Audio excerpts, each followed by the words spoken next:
All right, Murph, this is Ask Jeff here for you. So how do you get your salespeople? No, I don't want to go in a different direction. What is the very best, most effective, I don't even like that.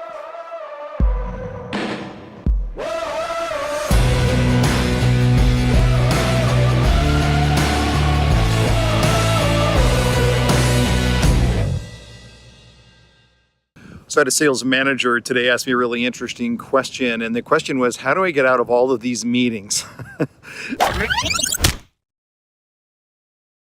So what he said is like I know I have things that are more important for me to do than hang out in meetings, and yet, what am I supposed to do? I can't just tell my boss I'm not going to go.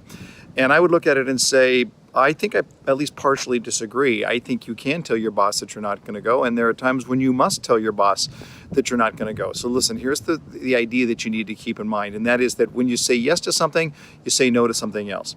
So if you say yes to whatever that meeting is that you don't believe you should be at, you've got to ask the question, what are you saying no to?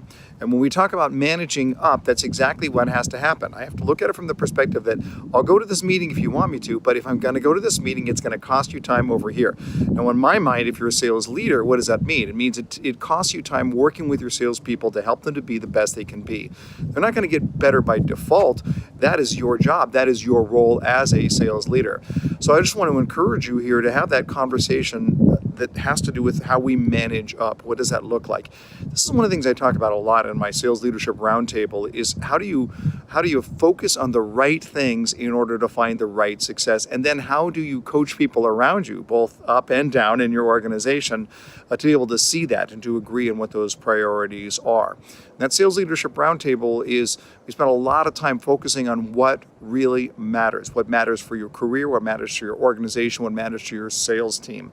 And the managers who go through this roundtable find that it's really a life-changing experience because they're able to prioritize to do the right things the right way. So if that sounds like something you're interested in, boy, I really want to encourage you to go to jeffshore.com and click on the events page. You're going to see the roundtable opportunity, and it's a great opportunity it is to be able to radically transform the way that you lead.